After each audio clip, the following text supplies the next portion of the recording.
Kind of in a real good space, man. Your man DJ Eakin, Tampa's most connected DJ, man. I don't know, man. One week we're in the pod, one week we're not in the pod. I blame Jason because he's easy to blame. But there are some conversations that I think are very much worth having, but I also think they should be very much had with the right people. And I think today's conversation I've been wanting to have for a while, and there was only one guy that I wanted to have it with. Look, man, I like to do the nickname, but I love the Lawfather. I love the Lawfather, man. I do. But what I want you to do is introduce yourself, all of your, well, I know there's a lot of accolades, so you kind of do it how you want to, but I just want to be able to introduce the Lawfather to the DJ podcast. You're back here again. Well, thank you for having me. I appreciate you being here. Appreciate it. It's been far too long. I saw the bat phone ring and I saw DJ Eakin come up, and I was very glad to see that pop up on my text. So thank you very much. Yeah, and can I ask this today, because I'll take the total blame for that. Could we have these conversations more often? Because what I want to do, like in 2026 too, is I want to have more conversations that I feel that people should know, right? And a lot of times we play with these things, and I think ever since I first met you, you've always been able to sit down with me and give the facts, right? In an entertaining and a thought-provoking and a way that keeps people's attention, which is why I love to talk to you. But they are indeed the facts. Absolutely, and I think we should keep in touch more. Do you remember the first one we did? Not to get off on a tangent. No, but it was a heavy topic. There was some sort of, I think it was a police shooting. We were having real racial tensions in the U.S. at the time, right? And it was you and Ian Beckles, and we sat down and had a very tense, not tense, because tense would be negative. But was our very first real conversation? Was our first conversation about George Floyd? I think so. I was trying to remember if that was the actual timeline, but I think it was. I know it was during the pandemic when we first met and we had started having real conversations. But I would think, I think it was the George Floyd conversation, and because we really talked about, like you said, a lot of the facts that went along with it. Because I think a lot of times too, which is why I'm super drawn to these conversations, is especially when it becomes racial, there are a lot of feelings there. Yeah, a lot absolutely. of, as you know, that's just naturally being human. But I think sometimes in these things too, we have to put the feelings aside, and I'd like to examine the facts as well. Yeah, and that's the thing, right? It's the facts are the facts. The facts don't care about race. Right. The facts just are what they are. Things, it either happened or it didn't happen. Then we can figure out kind of the underlying things, But right. The facts are the facts. Right. So how have you been though? Let's get into that. And you practice law here in Tampa Bay. What's your story here in the Bay? Because I haven't talked to you in a long time, and I'd like the folks here to understand how great of a guy that you are. Sure. So how far back do we go? We got some. We got some time, but the summation. You know how you do it. I'll give you the quick version, sum it up, and kind of bring you to where we are. So, I came here to play baseball at UT. This would have been 2003, so really long time ago, 20 plus years ago, and that didn't go the way I wanted it to. A little bit of an injury. Went to the sheriff's office for almost 6 years.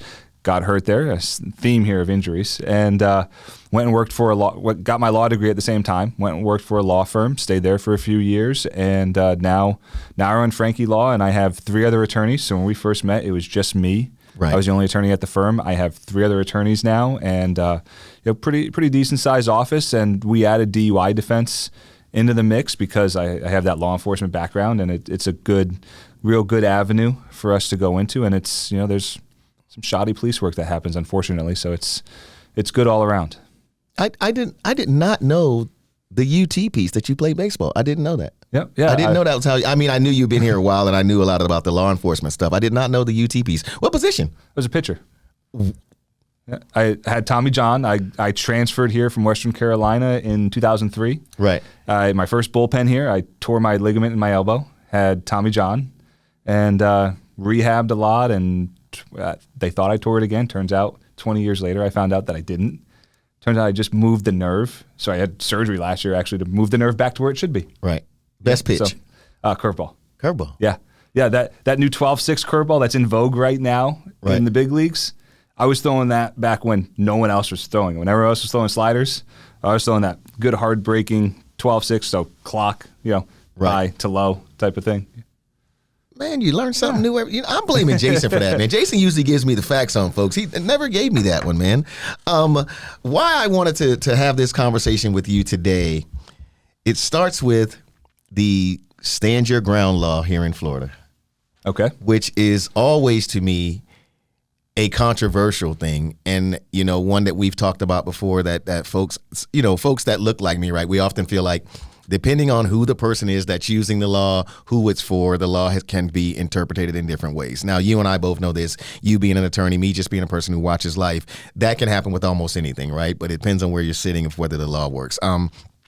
The definition here on the AI overview says Florida Stand Your Ground law is a self-defense statute that removes the common law duty to retreat from a perceived threat before using force, including deadly force, provided the individual is in a place where they have a legal right to be and are not engaged in criminal activity. So the people can understand. What does it mean? So that's very much the statutory language, meaning that that's what the legislature wrote down when we talk about what statutory means. It's what the legislature wrote down to say this is what the law is. Basically, if you're allowed to be in a place and someone attacks you, or say someone attacks Jason, right, you can defend yourself or others, Jason being others. So if I attack you, right, you can defend yourself against my attack if we're both legally allowed to be here. So I think we are. I think Jason is allowing us to be here today. So we're good, right? Or if I go and jump over this table and I attack Jason, you can spear me across the table before I get there. Got it. That's the very, kind of boiled down, most simplistic way to describe it. Now, I'm just being honest here. Like, you're a law guy. I'm not a law guy. My first real taste of hearing about the Stand Your Ground law, where I started to see it in front of me, was the Trayvon Martin case, right? And for the folks who remember the Trayvon Martin case, of course, Trayvon Martin was a teenager out in Sanford over by Orlando, was walking to the store, bought Skittles and something else, all the details, on his way walking back to the house he was staying in, which was, if I'm not mistaken, his dad's girlfriend or something like that. But he had every right to be there. Right. He was on his way back, starts getting followed by who we now know was George Zimmerman. And in the way we talk about it in the barbershop is everything that George Zimmerman did to get to the point of the shooting was totally wrong. He followed the kid, he antagonized the kid, whatever. And then in some point, they got into this tussle. Now, also, like I said, the way that it's talked about in the barbershop is when they got into this tussle, Trayvon was probably winning. At that point, George Zimmerman shoots him. Now, before I even get into totally the stand your ground thing, am I correct in the stand your ground thing doesn't automatically jump in when someone gets arrested? Your lawyer has to offer it up or try to make it a stand your ground case. Am I correct in that? No. So not to sound harsh. That's fine. The facts are the facts. The way it's written is law enforcement can invoke it. They can go, hey, we're not making an arrest because it falls under stand your ground. State attorney can do it, or defense counsel can raise that as well. The thing is the key piece to it, right, beyond the criminal case, is it also absolves you of any civil liability. So that's the key. So if no one raises it, right, if the state attorney raises it, now you have that immunity, that inability to sue you later on from that and kind of on down the line. So yeah, it can be brought up by anybody, but the real kind of most common way is private defense attorney, I guess I shouldn't say private, any defense attorney files a motion and then they have a hearing and the judge rules on it, which I've actually done. I've actually done a stand your ground motion and hearing and won it. Right. So that's a good win for the good guys. Right. And I'm going to get to that part too, because I have another case that I want to kind of bring up here, that the judge though can actually say, no, this doesn't meet the stand your ground criteria. Correct. Yeah. So when defense raises a motion, or either side raises a motion for that matter, we would write it and then we would have oral arguments with the judge. So I would say why I think it's right. The state attorney would say this is why I don't think it's right, and then the judge rules. Right. But to go back to Trayvon Martin and to kind of look at the example that we used here with you and Jason, hardly ever are they as clean cut as the example that I gave of, I attack you or I attack Jason. Usually it's so convoluted, and usually one of the parties isn't there or able to give us another side of the story. Right. Right. So it's usually very, very hard to unpack and figure out what really happened. Right. Like, which was that case, right? We had one side of the story and a couple of witnesses who showed up and gave, or people who talked about things that they heard. Now, again, with that, from everything that when I started to read deeper into it, right, the lawyer that George Zimmerman had, and look, man, as much as I hate Trayvon Martin being gone, I have to say that he had a very good lawyer, because the lawyer to me very much stayed out of the feelings part of the conversation, and he just kept digging into what he interpreted as the facts, right? And like I said, from everything that led up to it, George Zimmerman was wrong. But by what, like I said, and I'm not an expert, what I understand about the stand your ground law, once the tussle started and he started losing, that's when it became, is that when he, like, I guess the interpretation that he feared for his life and he was able to use his weapon according to stand your ground? And possibly, and the thing is the bar is pretty low to be able to argue stand your ground, right? So the way the law is written, it says you have to have a prima facie case of self-defense, right? And I hate using legal terms, but that is the term for it. So I'll explain to you what that is. It's on its face, right? It's Latin. On its face, it's self-defense, right? So it's a very, very low bar to cross to be able to go, my client acted in self-defense, right? He was in fear and he acted. Right. And now you take some of the physical attributes of what happened to back that up. But the key is it flips the burden. So normally, like if I file a motion, right, we would call it the burden. It's on me to prove what I'm saying. Right. In a stand your ground motion as the defense, all I have to prove is this on its face, you acted in self-defense. Right. So in the Zimmerman case, all he really had to do was say, based on what we see on the most basic levels, it was self-defense. Then it flips to the state has to show it was not self-defense, which is much, much harder. Gotcha. Right? So it's a real easy bar to get over to start alleging it. Very, very difficult to then go back the other way and go, well, we can prove it's not self-defense because X, Y, and Z. Gotcha. And I'm going through my notes here before I get to like where I even got to, we need to have this conversation, is because there was another case in Jacksonville, right?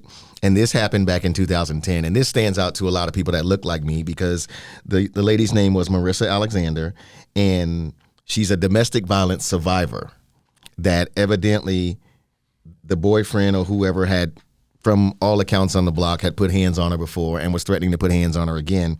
And she fired a warning shot in the air, not at him per se. And when she went to use the stand your ground defense, the judge denied it, right? And here it is. It's like, this is the incident. Then she was charged and convicted of aggravated assault with a deadly weapon in 2012, received a mandatory minimum 20-year sentence due to Florida sentencing laws. And then in her the stand your ground denial, a judge denied her claim to use Florida stand your ground law for immunity from prosecution, and the decision was later seen as flawed by an appeals court. Her conviction was overturned in 2015 after accepting a plea deal for time served and 2 years of house arrest. Now, I don't know how much you know about that case, but, and I know you weren't the judge and you're the lawyer, but looking at it from a lawyer's thing, how was her firing a shot in the air, though, when he's threatening her? And there was also a witness here that was one of the kids, which is a kid of a kid, not only her description of the event, but one of the kids who is also the father's kid agreed with what she said, that he was threatening her and all this kind of stuff. From a law guy, I don't want to just throw my opinion in there. How do we get past that not being good enough for a stand your ground? Is it because she fired the shot first in the ceiling, as opposed to, I don't want to shoot the guy, but I'm telling him I will shoot you if you put your hands on me? This is why it's so tough, right? And I'll tell you, domestics, and from having worked as a deputy, right? Mm-hmm. I'll tell you from that, because I've seen them very much firsthand, right? I've seen very violent ones. I've been involved, not personally, in professional life as a deputy. I've been involved in extremely violent ones. I've also been involved with the opposite end of the spectrum, which unfortunately kind of tends to be more of the higher percentage, at least, that we would respond to, right? Which was you got there and you went, I don't know. I have to figure out who's going to jail. Right. But I can't really unpack what happened in this instance, right? And the problem is you can't necessarily look back, right? Now you kind of do because we're people, right? So if I just kind of envision this scenario that you're saying, right? Well, if I know as a deputy that I've been there 17 times before and we've taken that guy 17 times because she's had marks 17 times and time 18 comes and she has no marks but says it was him. And he says, no, it wasn't. Well, guess who's going to jail? Him. Because the 17 other times, even though they don't really apply, we're still people. We still understand, okay, we've done this dance. It was you, right? But when we talk about the stand your ground part of it, right, to kind of circle back into that aspect, it's tough because how imminent was his threat? Was his threat deadly? And please, I don't want anybody to take this as me saying anything negative about victims of domestic violence or anything else, right? We're looking at it strictly from the law perspective, right? And so was there a threat based on what it sounds like? It sounds like, yes, there was a threat, but not all threats are created the same, right? If I come at you, Eakin, right? Just you and I right here, we're sitting right here, and I throw a punch, can you shoot me? From what I know, I'm thinking I could because I'm perceiving it as a threat. But I'm also, now that you're talking though, I don't know if the deadly part is in there. It's not on its face, right? Not right here as we sit. Now, look, if you've trained enough in fighting, you know getting punched in the head can actually be a really kind of deadly thing. But by and large, it's not really viewed, especially in the legal world, it's not really viewed as deadly force, right? And that's what we'd be looking for. So if he's threatening her, let's just play out this scenario, right? He's threatening her, yelling at her, I'm going to come get you, I'm going to smack the crap out of you. That's bad, but is it deadly force? And you may have to, some of the things sometimes you look at is, and they use a lot of this in police shooting or police use of force, whether it's a shooting or whether it's a fight, right? What's the size difference between the two, right? So, I'm 6 feet, 200 pounds, right? If I had a deputy who was 5'7", 130 pounds, right? They could potentially use deadly force sooner than I could if the person was unarmed, right? Because I should be able to carry myself a little bit better just because I'm a little bit bigger, right? So you take and look at that aspect as well. Now, if he's threatening her with deadly force, he has a weapon, right? And it doesn't have to be a weapon, right? It doesn't have to be what we would think of. It doesn't have to be a knife or a gun. He could have a plate, a coffee mug, a bottle of beer, right? All of those can be weapons. Now that changes the game, The shooting, I have a problem with the shooting in the air, right? I do. I don't see where that's something, right? Because if you were that in fear, why are you shooting in the air? But right. And again, I thought of the shooting in the air more so as like, I don't want to kill you, but I can't allow you to keep beating me, right? Like, right. Because according to everything I've read about it, he had put his hands on her before, but her love for him and how these feelings, and I'm sure you've seen this, right? The feelings are involved and the woman's been in these things, right? I don't want to kill you. So I'm protecting myself, but I'm warning you that this gun is loaded. I will shoot you, but to get you back and to show you that I'm not playing, this is why the in the air shot as opposed to shooting at you or shooting at your feet or anything like that, right? But I also know that there's also this thing here. I used to always see the signs. There's 10, 20 life here, right? Like you pull a gun, it's 10. You fire a gun, it's 20. You kill someone, it's life. And I think that also still works in here too, right? Well, and I haven't really looked at that in a while, but I believe that's just in the commission of a felony. So Gotcha. Okay. If you go and rob somebody, then that is invoked, right? Gotcha. So you have to be in the commission of another felony separate from that. Part of the problem that I have with the shooting in the air is that's not safe. Like it's not safe for anybody. That bullet goes up, right, and it's got to come down at some point. And we ran into this every 4th of July, and I was down in an area that worked Waimama, and down in Waimama they like to shoot guns in the air on right. July 4th, right? One of the years, a kid had a bullet that went up, and it came down, and he had brain damage because it went into his head. So, that just shooting in the air isn't necessarily just shooting in the air, right? So if you're going to pull the trigger, you better be in fear for your life. And I think that's an overarching thing, whether it's law enforcement or whether it's a private individual. you really shouldn't have that gun in your hand unless you are fearful of your life, right?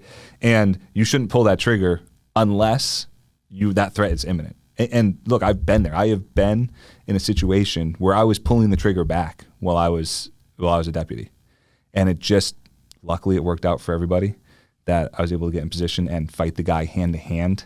But that was very real. That was like it's that serious, right?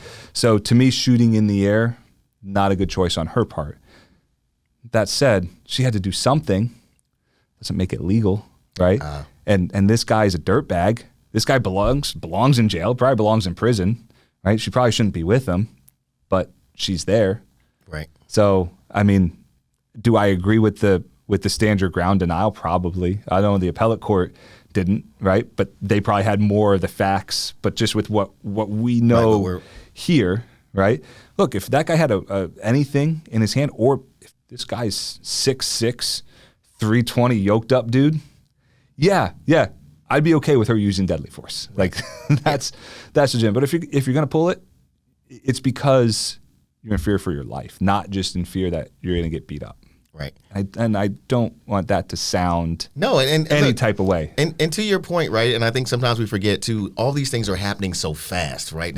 We are in this place where we're looking at step by step. I'm asking you each question, but in the moment of it happening, there's all sorts of adrenaline. There's all sorts of people are probably yelling. It's chaos, and it's happening fast, right? Yeah. So to your point, like people with guns, they're doing things, and they aren't necessarily thinking about what's going to happen on the backside of it, because in that moment, right, which brings me to where I picked up the bat phone and I called you, right? Like DJ Shy Guy, he's actually a friend of mine, and by all accounts, Shy Guy is a great guy. Like, I've never seen Shy Guy upset, whether it be about money from a club, whether it be about a night at the club or whatever. But this particular night in Ybor City, and November 14th, actually, of last year, he's in Ybor City, and I'm just going to read, that way the facts are just read out. During the methodical investigation, it was determined that Moreno Cobo, who is the 31-year-old accused of shooting Shy Guy, driving a BMW, was at a stop sign eastbound on East 5th Avenue at North 22nd Street, blocked from progressing by a woman in an SUV. That feels to me like Shy Guy was talking to the woman. They're sitting in the street, right? Shy Guy, whose real name is Derek Sykes, is driving his Jeep Cherokee directly behind the SUV. Moreno Cobo flashed his lights to get the driver of the SUV to move so he could proceed. As the SUV moved forward, Sykes' Jeep also moved forward and turned westbound onto East 5th. So now I feel like they are going past each other like this, right? A brief verbal altercation took place between Moreno Cobo and Sykes at the time before Sykes' Jeep came to an abrupt stop. Witness statements corroborate that Sykes, who was not armed, had exited his car, and within seconds, gunfire was heard and Sykes fell to the ground. The investigation further revealed Sykes did not make any threats, nor did he make any implications suggesting he was armed. Now, the exact reason I wanted to have this conversation was, in every conversation I've been in, there is a lot of feeling about this, right? Like, right. Shy Guy's a black dude. He's a good black dude. We understand, we've had the George Floyd. We have the what's going on in the government right now. We have everything that's going on, right? And then it comes out, Shy Guy doesn't have a gun. Why would you shoot him? Whatever was being said. The part of this that I really wanted to talk to you about, because I saw it mentioned on one or two of the newscasts, was that the defendant, 31-year-old Joel Moreno Cobo, his lawyer did not mention the stand your ground defense yet, but that Moreno Cobo had felt like his life was threatened when Shy Guy got out of the car. My direct question to you is, as an attorney, do you see that there is a place that a lawyer could say, this is stand your ground because Shy Guy got out of the car? So there's two things at play here, right? So you have stand your ground, which is self-defense, right? But you can also, so you don't have to necessarily use stand your ground as your self-defense for your case. You can actually have self-defense be listed on the jury verdict form as a jury question, and you can present your case as a self-defense case. So it can be done in two different ways, right? And I was pretty familiar with this, had seen some of the things and read some of the things, and but once you reached out to me, I started thinking of it from a different perspective, right? Instead of just going, let me read the news story, let me think about the mechanics of all this, right? And there's kind of a lot to unpack here, and some of it may not be the popular thought, but here's the start of it. And part of this comes to, I spent 6 years in law enforcement, and I started at Pinellas County at the sheriff's office there. I'll tell you, they have the best training section of any agency in the country, right? So some of my viewpoint from it is, well, what happens from a tactical standpoint, right? So anytime you're dealing with a car, anytime you're dealing with driving a car, right? And you're in the car and someone's out of the car. The most dangerous position you can be in, right, is that person sitting in the driver's seat of the car, right? If there's a threat that's imminent, your best bet is, if you can't drive away, right? Obviously, driving away is your best bet, right? If driving away is not an option, okay, your best bet is get out of the car. Get out of the car and then figure out what you're doing next from there, right? That's just a bad spot to be in. So could I look at it to answer just kind of exactly what you asked was, just by him getting out of the car, could you argue self-defense? Yes. Now, it's a much deeper, detailed answer though, right? Because just that feeling of, oh crap, this guy's getting out of the car. This guy might be a threat. So I feel threatened because I know something happened. I'm in the car. He's now out of the car.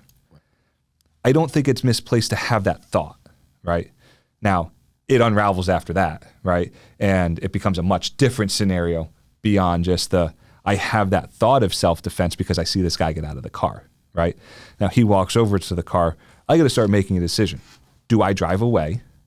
Which I feel like is probably the better way to go, right? And look, and you know, I didn't know, I'm going to use a DJ name because I can't remember his. Oh, Shy Guy. Shy Guy, right? I was going to use Shy Guy. I know that's his DJ name, but you know, I know, knowing him, you know, he's not a threat, and I don't think it comes down to race at the moment of I'm in the car and I'm out of the car. What should I do now? Because we've seen a lot of incidents of road rage and people beeping at people, and then there's a shooting because someone beeped at somebody else, right? So we know all these stories.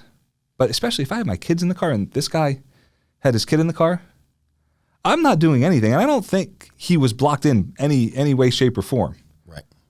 If I think that guy's a threat, I'm out. I'm leaving. Legally, I don't have to, right? Stand your ground says, I don't have to leave the situation. I don't have to remove myself from the situation to argue self-defense. I can stay right here. But is that the best thing to do? Because what if that guy is a threat? Right? Right.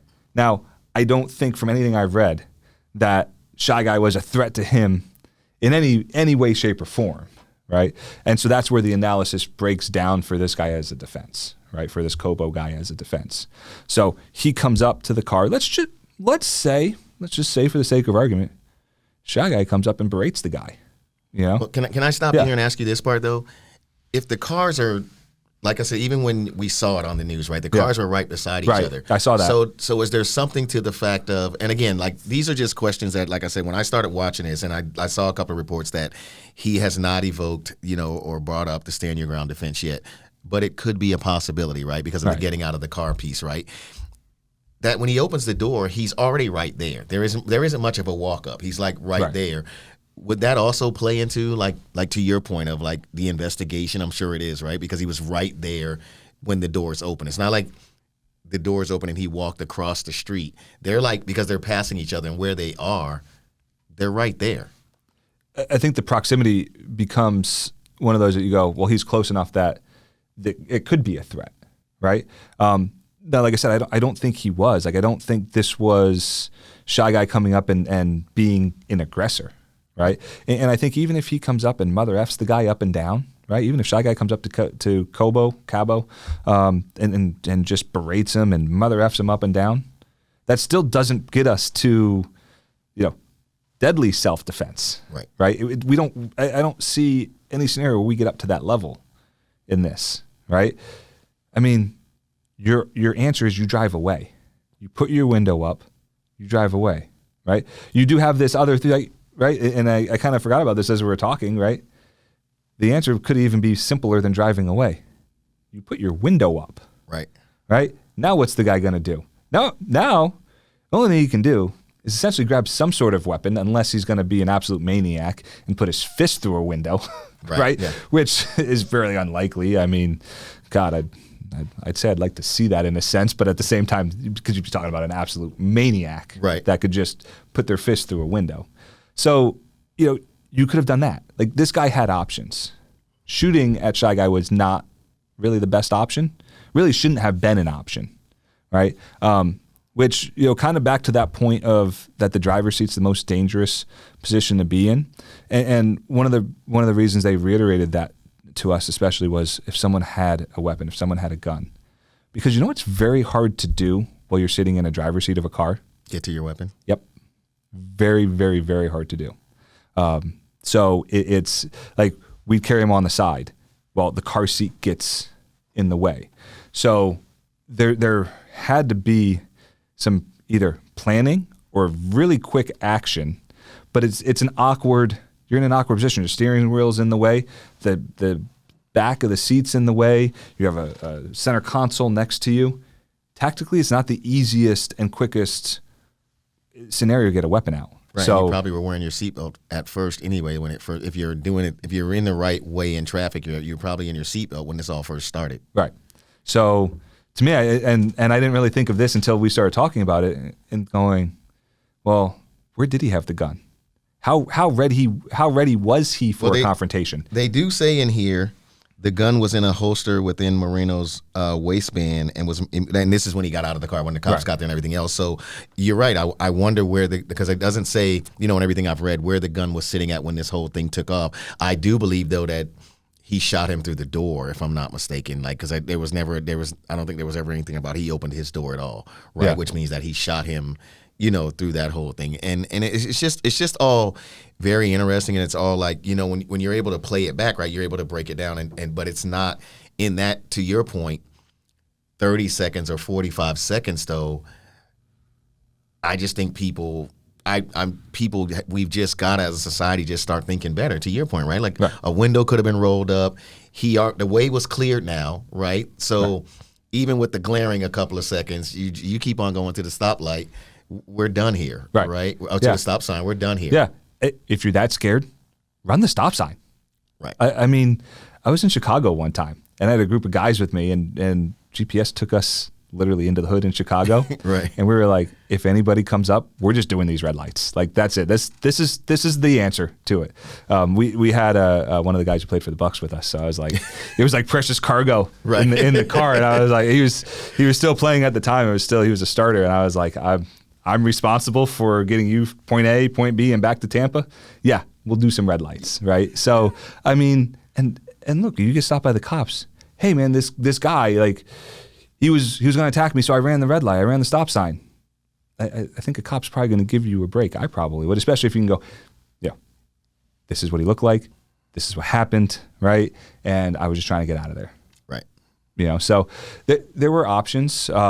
It's a terrible, terrible story. I mean, from what I've read also, this Cabo guy he's a bad guy. Like, yeah, from what I understand, he's got charges for something else, kind of like another battery. Right, yeah. So, this obviously was more than a battery, but kind of same difference in a way. But seems to be a somewhat violent guy. He wants to try to, I guess, hang his hat on the fact that he had his 9-year-old with him at the time, and I don't think that really plays into it.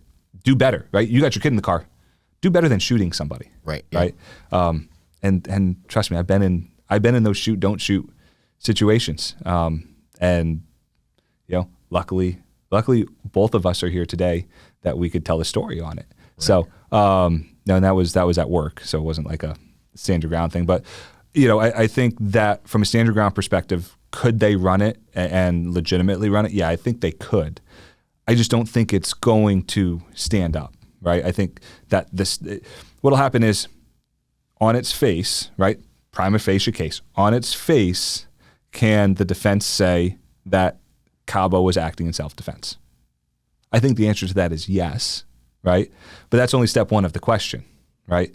Step two becomes, hey, state, can you prove otherwise? Can you prove that what he did was beyond self-defense, right? And I think they'll be able to do that. I think they'll be able to go the level that Shy Guy was at, right? So let's just assume for the sake of the conversation and the analysis on it, like Shy Guy wasn't at a 0. If we look at a range of 0 being no anger at all, right? And everybody loves each other, 10 being everybody's extremely pissed off at each other, he's probably not at a 0, right? Shy Guy's probably not at a 0. He's probably a little agitated, but maybe he's at a 1 or a 2. Shooting at somebody's like a 10, right? So there has to be some semblance that they're equally matched, right?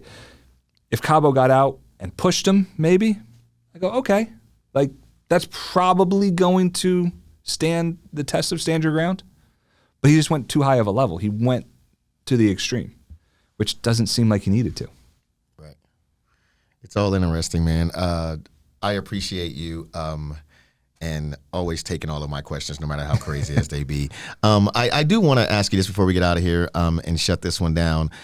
If you could, because the gun thing to me is so crazy, right? And you've dealt with it on the levels of being someone in law enforcement, now being someone who just deals with it even more from the legal side, and just being a person that lives here in Tampa Bay, in Florida, right? Like, if you could give a recommendation to someone wanting to carry a gun, right, what would be your one piece of advice to anyone thinking about, man, I think I want to carry a gun, you know, it's open carry and all this kind of stuff?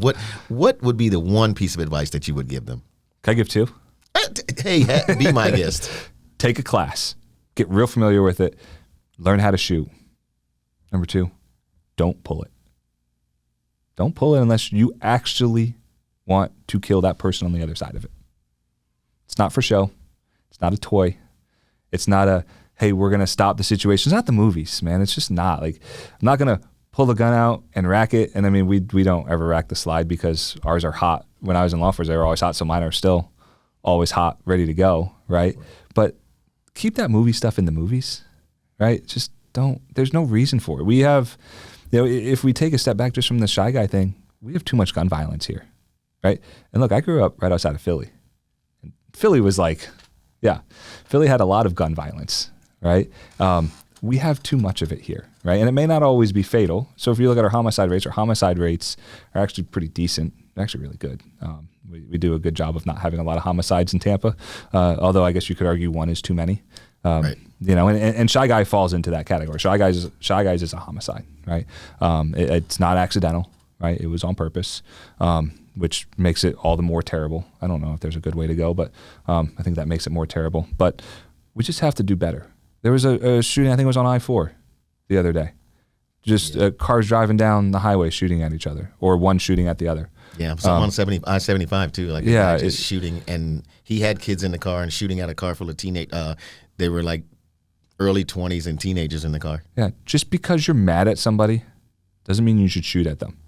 Just because someone's a jerk driver, which we have plenty of those, right? The penalty isn't death, right? You want to flick them off. Or you know what I heard that's actually better? Give them a thumbs down. I heard that pisses more people off, but if you give them a thumbs down instead of flicking them off. Driving is nah. Yeah, so I propose thumbs down instead of shooting at people. I mean, really, all jokes aside, it's a problem here. Yeah, and no, it is. And look, I love that we can pretty freely carry, right? I carry everywhere I go, right? But you would never know it. Right.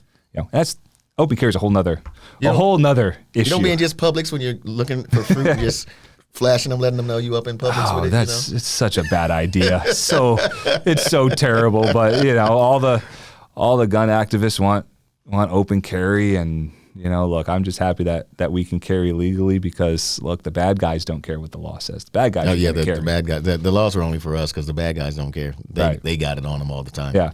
Which, you know, honestly, interesting point may be if this Cabo guy has a record, which we probably would have seen it by now. But you know, was he legally allowed to purchase a gun? I'm assuming he wasn't a felon because they would have charged him with felon in possession of firearm. But And just something to consider. I appreciate you always, man. Where can they find you at on social media? At the Lawfather. Instagram's giving me some problems. So it's at the Lawfather Tampa. Somebody has the Lawfather, and they won't. I own the trademark, and they won't give it. They won't give it to me. But I'm not going to fight Instagram because I'm not going to win. Right. So at the Lawfather Tampa for Instagram, Facebook, YouTube, TikTok, at the Lawfather. And I keep some good stuff up there. Yeah, and, you do. That's why I always know you're going to be a great conversation, man. And I feel like I learn something every time. And like I said, this one is interesting to me, not just because I knew Shy Guy and may he forever, ever rest in peace, but just because, like I said, sometimes when you're in these conversations with people, the conversation is a lot of feeling, right? And I think that, especially when I look at the hip hop community first, a lot of times things are taken in like 15, 20-second clips instead of it being the actual facts. It's whatever gets the most likes and most views. And those people don't always know something. So to me, I want to talk to the folks that I know something. Well, I appreciate it. I always try to break it down for you as simple as possible. And look, sometimes I can give the good news. Sometimes it's not. But my heart goes out to you for Shy Guy, and prayers are with you and his family. And appreciate that. He didn't deserve that. That was not the way to go. Like I said, we got to do better. Let's do better, man. I appreciate everybody rocking with us, man. Your man DJ Eakin here. Shouts out to Jason over at Radio Influence as well, who we constantly just talk bad about when the camera's not on, but he's okay with it, all right? I'll let you, man. We gone.